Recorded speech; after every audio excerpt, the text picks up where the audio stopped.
Welcome. My name is Kamar Zachery, and I'm your host for this episode of Niche or Die. Over the past couple of weeks, months, years, I've had the pleasure of connecting with some of the greatest minds in business, people featured in Forbes, Bloomberg, Inc. magazine. And in this particular episode, you're going to hear from Blake Mallen. He's a billion-dollar brand builder, community marketing expert, TED speaker, and even better, he's the host of the very popular Alive by Design podcast. Tune in. I'm excited for you to get these nuggets from Blake. Now I'm gonna say this, and you gotta let me know if I'm the first person that's ever said this. You know, with what you've accomplished, man, you're literally a real life Tony Stark. Tony Stark. Hey, Seriously. I'm an Iron Man fan, so I'll let you go with it. Where are you going with that one? Seriously, man. I mean, he didn't have the superpowers, but he was smart, man. He was a genius. He was witty. He had all this charm, man. People loved him, and his goal was to make the world a better place, man. And so, dude, I don't care what nobody say, man. You're my opportunity to get a chance to experience the real life Tony Stark. I love it. Come on, I appreciate it. I wouldn't put me in that category, but I'll take the compliment. I love Iron Man. I love that character, and I'm just like you, just an entrepreneur, super passionate about what I do, want to make a difference and do all I can. So excited about our conversation, and respect to you, brother. I know we don't really have a big prior relationship. I know we've been connected on social. You're putting out great messages, great content, and you reached out, and I admire the tenacity. I admire entrepreneurs willing to go out there and ask, and just love your energy and, love the message. So happy to spend some time today, and I'm glad we're able to connect. Looking forward to it. Absolutely. And I appreciate that. So, I want to dive in and just talk about, niche. It's typically three things that I've noticed that, entrepreneurs that affect an entrepreneur making a decision on choosing a certain niche. One is, a certain set of skills that they currently have or skills that they can go learn. Number two is having some type of understanding of a particular industry, not going in completely blind. And number three, which I feel like is the most important of all of them, is recognizing the desires and the needs of the market. And so, is that something that does that resonate with you in terms of when you first got your start, or was it a little bit different? I love it. Let's go down that path. I mean, you're wearing a niche or die hat, so we got to go down the path of niche. It's interesting. The topic of niche obviously is really relevant right now. I feel like in the last few years, when it comes to social media strategy and everybody trying to break through the noise and get their voice heard, right? I mean, the brilliant thing about the time we live in is we have access to literally everyone on the planet with a few clicks. Like the baseline or access, right, that an average person has today is unprecedented in human history. And that's phenomenal. It creates huge opportunity. It allows anybody with the desire and the willingness to go after it to be able to really be heard. So there's a lot of massive upside, Kamar, on that. But with that also comes a lot of noise, right? It also comes a lot of competition. It also comes, I don't know what the stats are today of how many pieces of new content are being created every single second on all of the platforms. But it's absolutely insane. Like, where's it all going? So the conversation around niche as a way to break through, at least from what I've been hearing and studying in the content space, social strategy space, entrepreneurship space, has been one that's super relevant. I probably have a different opinion than maybe some of the conversations you've had in the past. So when you ask that question directly, okay, well, let's talk about niche. And is it something that you think is needed or relevant for an entrepreneur today? My brain goes in two places, right? So the first place is like a purely strategic, economic strategy. And I think you can do that. And I think entrepreneurs are doing that successfully. I was talking to someone last week, and I forget who I was having the conversation with. And they had just come back from like a mastermind, like a bunch of entrepreneurs getting together, sharing best practices. And there was this really successful entrepreneur in the room that was killing it on Amazon because he owned the number 1, 2, and 3 buy boxes on Amazon for the little things that you stick in your coffee to make it frothy. Do you know what I'm talking about? The little things like you stick in your coffee, like turn it on and it like frosts your coffee like an automatic stir. Do you understand what I'm talking about? I know exactly what you're talking about. And I just sat there, I go, what a world we live in. I mean, this guy had a tens of millions of dollars in revenue. That was his main business, killing it as an entrepreneur, because he was the number 1 buy box and 2 and 3 on Amazon for coffee frothers or whatever those are. And that blows my mind. And that's just an example top of mind from a conversation I recently had. But there's that everywhere, right? There's an audience for everything. There's people searching for everything. So I think on one side, to answer your question, finding a niche, targeting a niche, solving a problem for a specific audience, no matter how crazy or off the wall it might be, I think is, yes, a smart strategy. But Kamar, my personal opinion, so to answer your question more directly, was that the path that I took as an entrepreneur? No. Is that the path that I'm on as an entrepreneur today? No. Is that the decision factor I approach, my businesses or my ventures or my investments on let's just go something that makes sense strategically or economically? For me, the answer is no. And I want to make sure I'm not misunderstood. For many, it is, and it works, and it can work for anybody listening to this.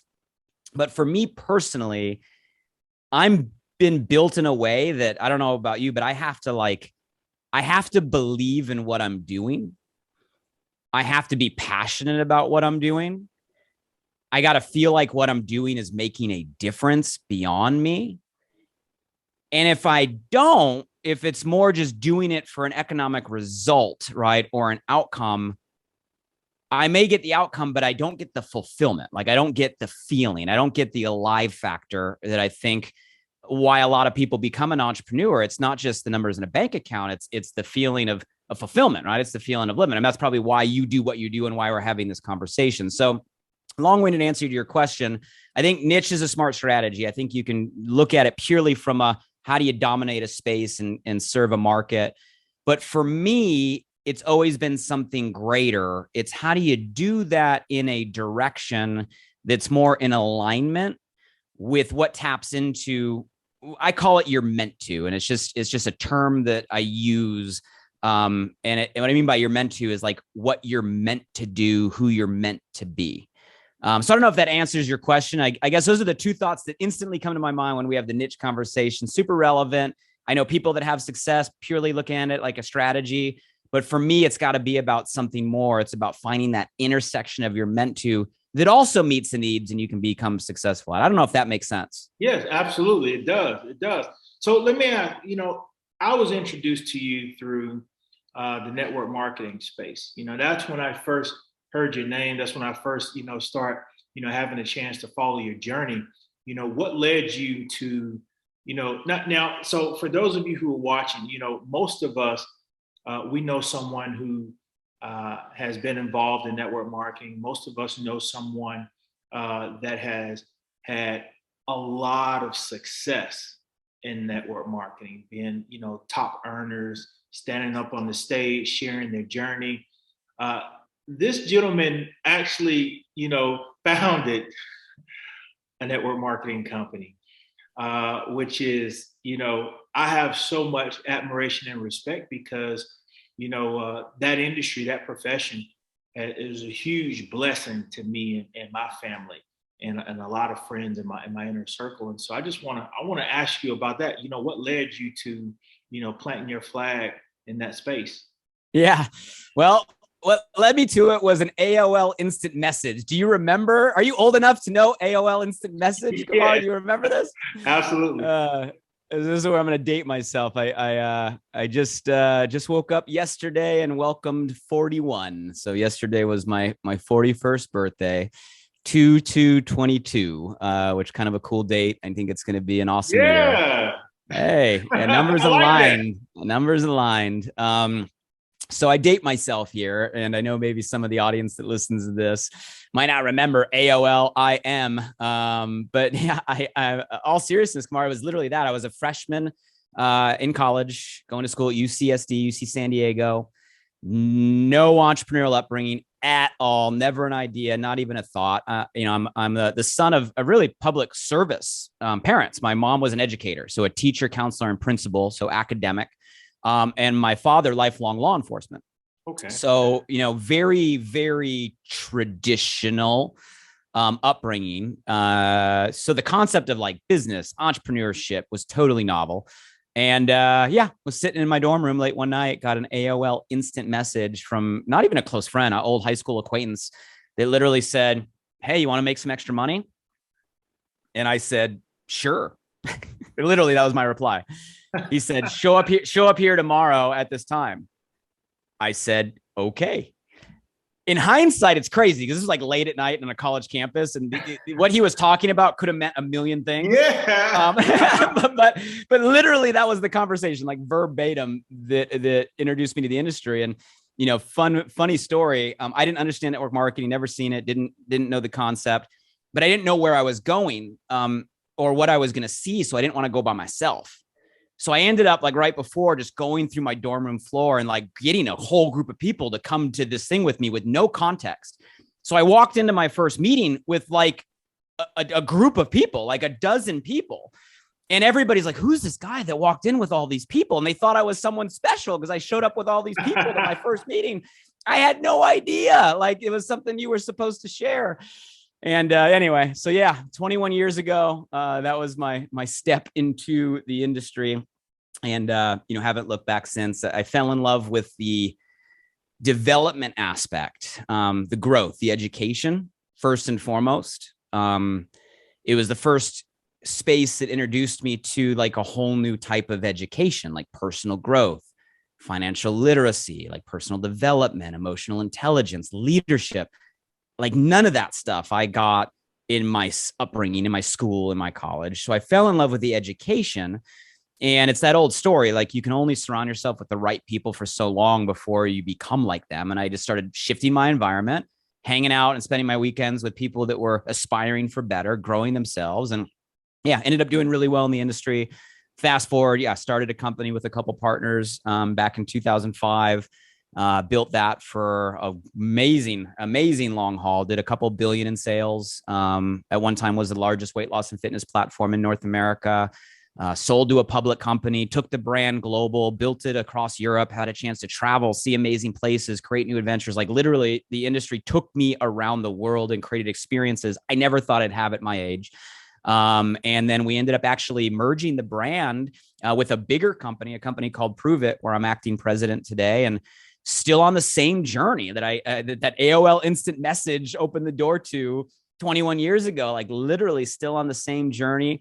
Different experience, right? Different perspective, different vision today, but same path. So, short answer, long answer, love the industry, love what it can do for people in their development at the baseline. And obviously, if you put the right energy and resilience into it, it can become extremely lucrative. And I love the impact that it can make. And Kamar, I'm really excited about where the industry is going. I was on a call yesterday with is DSN, Direct Selling News, which is kind of the industry voice.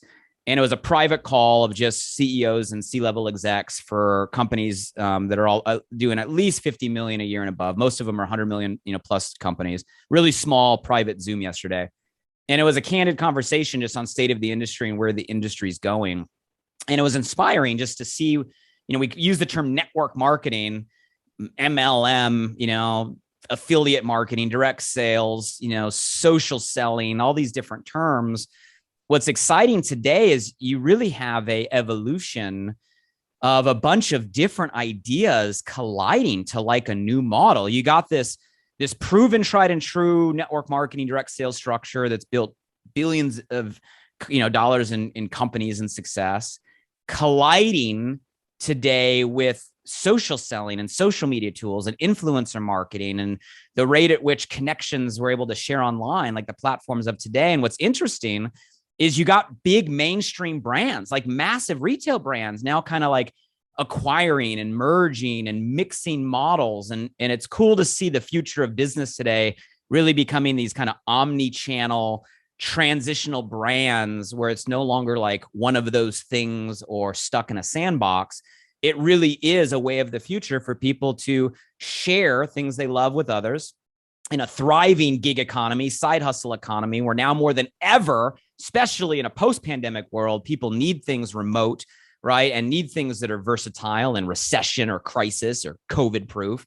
And all this mix of stuff kind of colliding together to create something that's new. Like it's not even the same animal anymore. And that's what I'm most excited about, is not just evolving as myself as an entrepreneur, but watching the whole category evolve really to something that when I got started was like taboo. Like everybody thought it was an Amway thing. To today, you see like the biggest mainstream brands going omnichannel and colliding with really the future of today's platforms. So I'm a fan, I'm an advocate, and I'm excited about, where everything's going. Absolutely, absolutely. And I mean that goes back, how important is influence, to an entrepreneur? Because, you gave the story about, you didn't know where you were going. You didn't know what you were about to see. The people that you invited from your dorm, they showed up, no idea what they were about to see. That you probably, I don't know, did you realize at that moment, did you connect that and understand that there was something that you had done previously in those relationships? I can't say if it was business, academic, sports.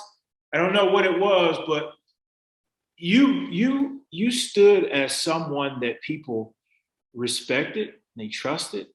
And is it safe to say that you had some level of influence? I mean, because think about it, just to pick up and go follow someone somewhere and you don't know what you're about to see. They don't even know, they can't give you any details.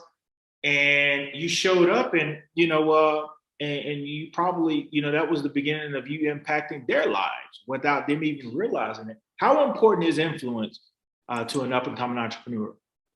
Kamar, it's a great question. Nobody's ever asked me that. And I've actually never thought about influence through my eyes at that point in time. Because my instant reaction would be, I wasn't a person of influence. I was a freaking freshman in college. I was a surfer kid. I was, I had bleached hair half the time, right? I mean, like I was not what you would think is a stereotypical like person of influence. I'm not the life of the party, the frat guy. I'm not any of that. But I guess you're right. You got to have some level of influence for people to listen. But I think I would exchange the word influence, because influence today can mean so many different things and have so many misperceptions. I look at it like this. I was excited. I was enthusiastic. My intentions, I can't say they're always right, but I can say I always do my best to make sure my intentions are coming from the right place. And if there is one thing, maybe you could trace my track record as an entrepreneur, founder, exec, all the ventures. I would hope, like, if there's one through line, one like describe Blake Mallen, one, hey, you've worked with them. I would hope that one of the first things that would come to people's minds is they would say, you know what, I never questioned his intention. I know his intention was always for the greater good. It wasn't just for me. I think about the whole, like, so I think those things, right? When you approach something with the right intention, it's not about like you or an ego move or a greed move, or it's not about, raising yourself up at the detriment of others going down, like we see so much in business sometimes. And you combine like a true intention with a real enthusiasm, just like an enthusiasm and excitement, right? You can call it a passion. I love the word energy. Kamar, matter of fact, so every year on my birthday, I digress. My birthday is like my New Year's, right? I know a lot of people, when they go through a new year, they have a process of reflection and review and goal setting. I'm sure you do that as an entrepreneur. And an achiever. So I do that on my birthday. I've done it on my birthday for decades, right? So February 2nd is like my New Year's. And I go through this process that I've kind of just found works for me. But one of the things I go through is I define like a theme for the year. And my theme for the year, I actually have it right here to remind me on a little bracelet, is the word energy. Right. So my theme for this year is energy. And I digress with that story because you can call it enthusiasm, excitement, passion. To me, it's an energy, right? So if you have the right intention and you're doing things that aren't just for you, but really for the greater good and really from a purpose of giving or serving, and you do it with a whatever word you want to choose, enthusiasm, excitement, passion, right? An aliveness, I call it an energy, you're going to influence. Right? That is influence. Like, yeah, influence is okay. I have a million followers on Instagram. Check, right? Oh, I got a blue check mark. Cool. Hey, I got a cool title. Great. Hey, I'm the boss. All that stuff, guys, that is influence in various forms. And there's different ways to influence people, But for me, the most raw, real influence is when people can feel you're doing something for the right reason and it's something you really are conveying energy around. You will move people. People follow people following their passion. People follow people that give off that type of frequency or energy. Doesn't matter who you are, what age you are, what title you have, what your background is, what you've done before, doesn't matter. You want to influence someone today to move in a direction, combine those two things, my opinion, and watch the response that you get. So answer to your question, Kamar, I guess I had influence. Otherwise, people wouldn't have shown up, but not for any of the reasons or anything that I did. I think it's just because I always try to do things for the right reasons and the right intention. And I always, do something I believe in, I'm excited about, I'm passionate about. I think that conveys an energy that people attract to. And the cool thing about that is anybody can do that. I don't care who listens to this or what stage in your life. I don't care if you've never climbed the mountain or you just fell off a freaking far mountain. I've been there. Doesn't matter what the scoreboard is today. You can go move people if you're doing it with the right reasons and you're doing it with the right energy, regardless of where you're at today. So does influence matter? I'd be lying if I said if it doesn't. You got to move people, right, to create something. But do you have to have any prerequisite, any sort of accolade to have influence? No, not in my opinion. In my opinion, it's more of an energy thing, and anybody at any time can create that, if that makes sense. Man, that is so refreshing because I wish that, the 21-year-old version of myself could have heard that, because that's how old I was when I first, officially got introduced to network marketing and entrepreneurship. And it was always said that you need influence, and it was almost like this ladder that you had to climb. It was these accolades that you had to get. And it was discouraging because, I'm looking at, people 10, 15 years older, and they were telling me this. And so that's where the personal development. So in hindsight, it was cool because that's what made me hungry for personal development. The downside to that, and I'm glad you cleared that up. Honestly, that's the best explanation I've ever heard of influence, man. And I've heard that explanation, presented by some of the best. Dude, that is the best I've ever heard, because you're right. It gives a brand new person with no credentials, no current following. It gives them a chance because, that doesn't, just because they haven't acquired those credentials or that a huge following on social media, or because they haven't been brought to the front of the room and someone passed them the sword or the torch. They have some idea of a way where they can impact other people, and they're excited about it, and they're passionate, and they have that energy. Based on what you just said, and I think a lot of people will agree, man, that gives anybody a chance, a fair shot, So, man, I appreciate you breaking it down like that. Seriously. Hey, it's a great question. I've never been asked that before, but that's just me looking back. I'll take the right intention and the right energy right over anything else, because you combine those two things long enough, right? And you got to stay consistent. You got to put in the work. It's not an overnight thing, but you combine that with consistency, you're going to build the accolades. You're going to build the following. You're going to move the people, right? It's not the other way around. So I think it starts there. So what was your inspiration for, getting into health and wellness? Oh man, a disaster. I mean, I laugh at it now, but it wasn't intentional. It wasn't me picking a niche. That's for sure. That company I went and saw for the first time, that meeting out of my dorm room, was a telecom company. So this was like late 90s, early 2000s. There was a big deregulation of a telecom industry, created this bubble of opportunity. And you're going to laugh at this, Kamar, but this was like when people were being able to choose their long distance phone service in their home phone, which is like crazy today. Like, I bet half the people listening don't even have a home phone, let alone think about paying for long distance. But that was the window. And 5 years, built to the top of that company as a representative, a sales distributor, and then got the phone call that nobody ever wants to get from the owner. Said, company's been struggling. We're out of money. Investors are done funding. Leaders are leaving. We're shutting our doors. Wow. And for me, like, I thought I was done. I'd spent 5 years of my life, right?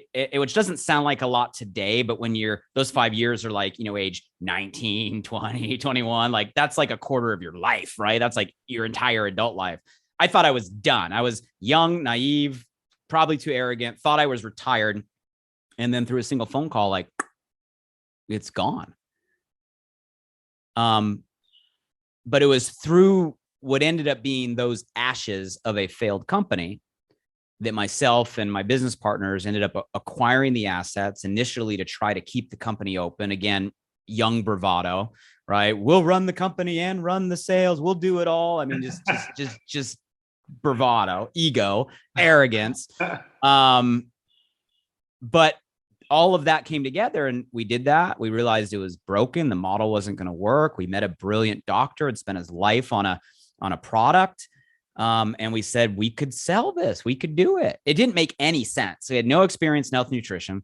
It was an anti-aging product. We were in our early 20s. Made zero sense, right? I mean, it was a premium, supplement. We were marketing to college kids that were broke. Like, if you were to pencil it out on paper, this is not a business plan you would invest in. Oh, and the only work experience I had was a high school pool lifeguard. And my business partner, Nick, he worked at TGI Fridays. He was the guy that wore flair, right? Like, that was our resume. You would not have bet on us. But, again, it goes back, brother, that when the intention is right and you just refuse to stop until, the odds don't matter. The odds don't matter. And every success story you study will affirm that, because the odds you'd never bet on, right? But every great story, it's you do things with the right reasons, the right intention, and you just freaking go regardless of what comes your way. And you find, with a little bit of wisdom, looking backward, that some of the greatest disasters end up becoming the greatest opportunities, right? When the doors are slamming in your face, sometimes it's because the world is saying, yo, that path isn't meant for you. You're meant to go over here. Sometimes when you think everything is falling apart, you keep going and you realize, man, you know what? It's falling back together. And, when you're in the moment, it's hard to keep that perspective. But when you've been through enough of them, you start to build the mindset that, wow, through the challenge is the reward, right? Ryan Holiday says the obstacle is the way, right? All of those are the way through. And at least in my experience, it's been my story. So that was where it started. And yeah, here we are 21 years later. And I've built a couple $1 billion brands in the health space. So it's crazy. And that is so, going back into that, because you always mention, every move that you made involved other people. How important is it to not be a solopreneur? And I'll say this, even for those who are watching, a lot of very successful solopreneurs. They're doing it all on their own, and I take my hat off to those individuals. But scaling it, I mean, $1 billion brands, that don't happen alone. how soon did you realize that, you were able to connect with other like-minded people and utilize each other's strengths and take it to another level? No, it's a great question. I think I've always been more of a team player, Kamar, and it's not, and I say that not out of confidence, probably out of insecurity, right? I've always wanted to be a part of a team, probably because when I was young, I didn't have the confidence to think I could even do it by myself. So it probably started with hey, we're stronger together mentality. I played sports growing up. And it's all a cliche, but it's true. Like 1 + 1 = 11, right? You're stronger in a team. So I think that's probably where it just started, but through experience, you start to learn the value of it's not just about people or partners, but the right people and the right partners. Because for every great partnership or success story collaboration, you have all the failures, right? Because of maybe people and relationships or dynamics that weren't the right mix. And it's hard. Like if anybody says working together and creating something with different personalities and convictions is easy, they are a liar, right? I mean, it takes work and the right combination, the right alignment. In my experience, I've found that it takes alignment in a vision, a alignment on values, which is probably one that's often really overlooked and underrated and underestimated, and a diversity in skill. And what I mean by that is you got to have a vision, a collective unified vision that everybody equally believes in. Because if you're not all rowing the same direction, you're all rowing different directions, and it's never going to work, right? So there's got to be a unified vision. There's got to be common values. And this is one that people probably don't talk enough of. But when you hear about the things that don't work out, you get to the core, the foundation, the DNA, what the hell happened? They had a values conflict. They stood for different things. They were different personalities or types of people. And you can't build a strong, successful relationship in anything without alignment on values. And, I'm not going to digress on like the personal side, but, same thing for your loved ones, your spouse, right? Your family. Like you got to have alignment and values. I married my high school sweetheart. We've been together. I think this will be 24 years. Wow. We've been together through everything. Right. And it's one of those crazy stories. And I think one of the reasons we've been together for so long is we've always had alignment in a value system, right? But that's just not on a personal life. Same thing's been true of my business partnership. We always had an alignment on a value system. And whenever there was conflict or things that didn't work as intended, at the core, it usually came down to not a same vision. It's easier to be aligned on the same vision, but different values or separating values or people fracturing values. So I think you got to make sure whoever you're working with, you got alignment. You got to do a real gut check, right? And you'd rather cut the tie now, walk away now, realize it's not going to work now before you have something bigger with more collateral damage later. And then lastly is not alignment, but diversity in skills. And that's important. We would always say, like, in my business with Vi, we had 3 of us that founded the company. And we'd always say that if we all knew and had the same skill, right, then 2 of us wasn't needed. And that's the reality. Like, it's just the truth. Like we would divide and conquer. So you got to have complementary skill sets, people that bring different things to the table. And I'll give one more layer to that. Not only complementary, so you can cover the spread, you can cover the gap, you can carry the weight, but you better mutually respect each other's skill. Mm-hmm. And that takes growth, because sometimes you expect everybody to be like you. And when someone's not as good at the same thing that you are, maybe you look down on them, as opposed to maybe having the awareness that, there might be things that you do better than everybody else, but there's things everybody else does better than you. And as soon as you can realize that everybody has unique talents and gifts and strengths, I know they may be different, everybody has their own. Now you can have a mutual respect and start to leverage each other's strengths, build each other up, cover each other's gaps, right? Cover each other's blind spots, and really play like a team to create something greater than anybody could do on their own, because all of us really is always greater than any one of us, if you're rowing the same direction with the same values and respect each other's uniqueness along the way. So that'd be my kind of quick thoughts on the dynamic of partnership. And obviously, even solopreneurs, doesn't matter if it's just you. It's never just you. The concept of business is creating something that adds value to others.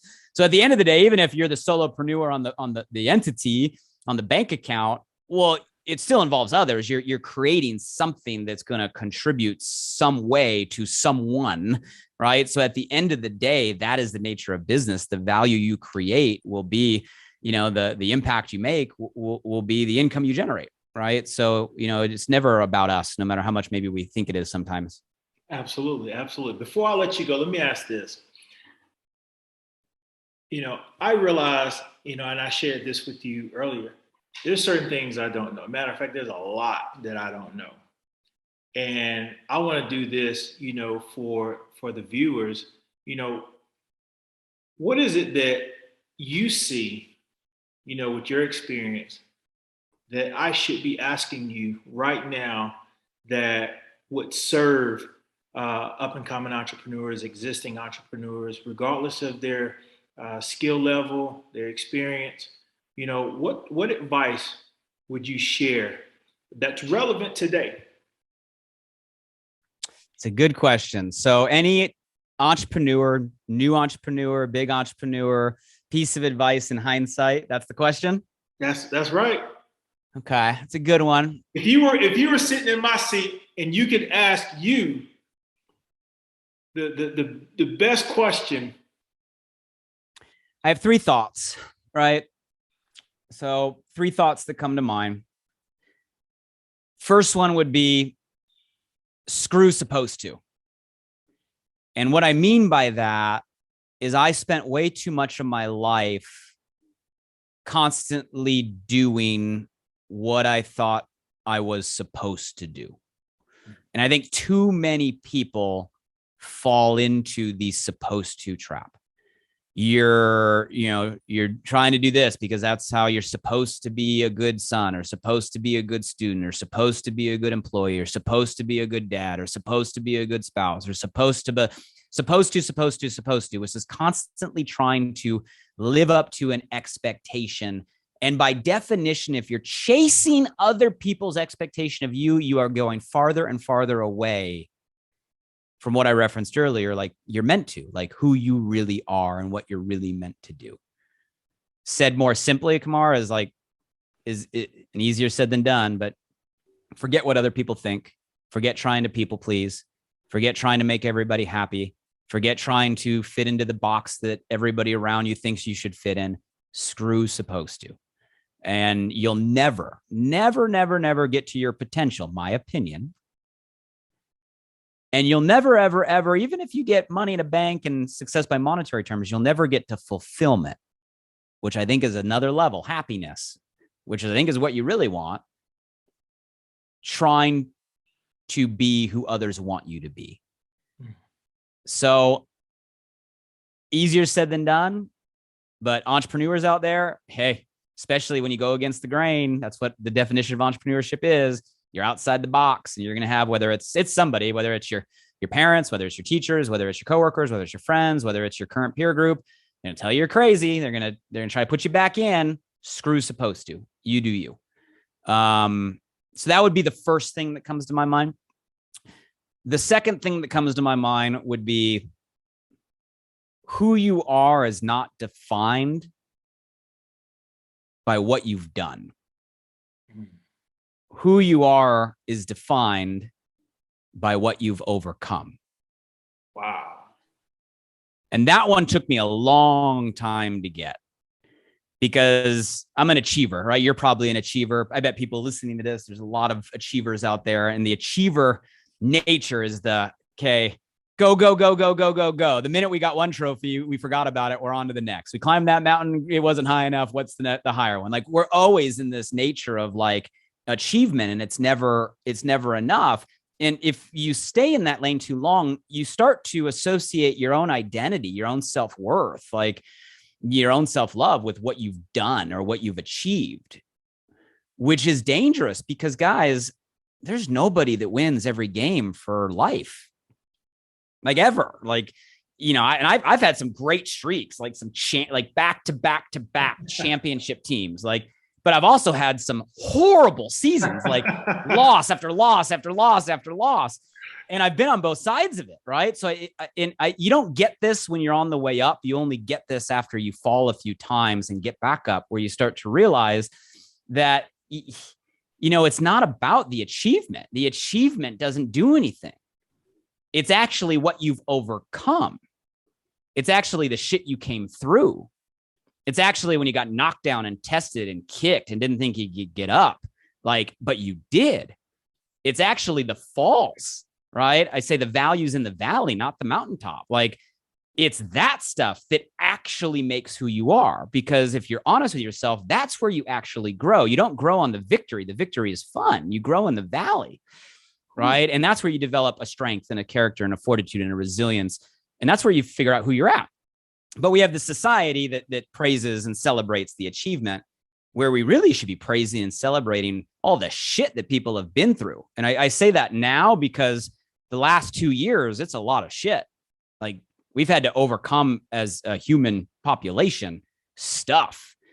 And I feel like a lot of people are just down right now, measuring their self-worth on the scoreboard, measuring their self-worth on their bank account, measuring their self-worth on the results at the end of the month. Like, and you guys, you can't measure your self-worth on the scoreboard in a moment in time. Measure your self-worth on how far you've come, who you are today versus where you were a year ago, what you've learned along the way. That's who you are. And that shift, Kamar, it comes with experience. It comes with wounds. It comes with being kicked. But then you realize, man, that's the stuff that makes you. So I would say, entrepreneurs out there, you're overcoming. Look at where you are. You have gotten through 100% of the shit that's been thrown in front of you. That's a pretty darn good score. Yes. Pay attention to that scoreboard and measure your self-worth and your value and your potential based on that, not based on the trophies.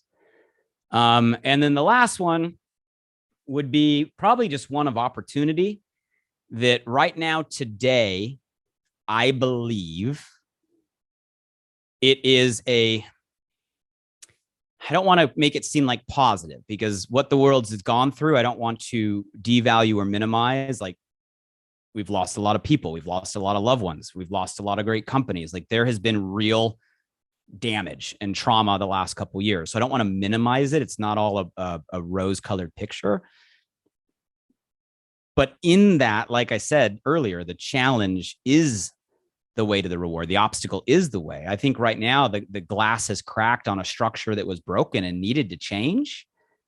And that creates a huge opportunity right now for a greatest shift in all of our lifetimes.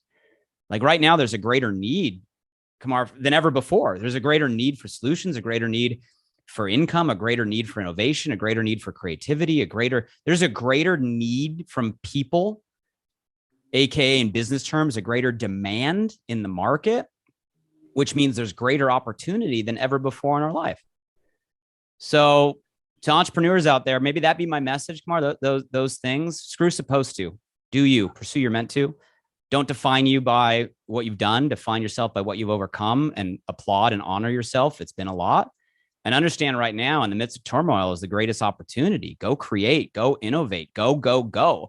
If you need to make the leap, now's the time. If you're already in a lane, run faster. If you're already going, think bigger, right? Now's the time to mobilize, because I think the next generation of true wealth cast out, 3, 4, 5 years are the people that are solving today's problems, which are more than ever before. So those would be my 3 thoughts, or a message in hindsight to any entrepreneurs out there. Dude, I appreciate you so much for sharing that and letting us tap into your brain for that, man. That was incredible.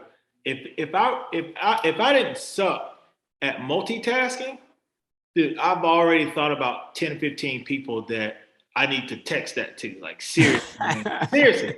That was and I mean, and I needed to hear that just as much as the people that I'm going to share that with. And I'm excited, man, to get this interview out, because I mean, the entire this whole conversation was amazing. But man, those last 5 minutes, man, dude, that's gonna free up a lot of people. that's going to free up a lot of people, man. And I appreciate, I applaud you for going through those fires, learning those experiences, and just being open enough to sharing that with us, man. So I definitely appreciate it. Thanks for the opportunity. Enjoyed the conversation, and keep being a light, brother. Your message is heard. The world needs positive energy, and you're putting it out there. So thanks for the opportunity. It was fun. It's been my pleasure. Ladies and gentlemen, Blake Mallen, the $1 billion lifestyle man. But, if you're watching this, you know by now he's the real life Tony Stark. All right. It's been a pleasure, brother. See you next time.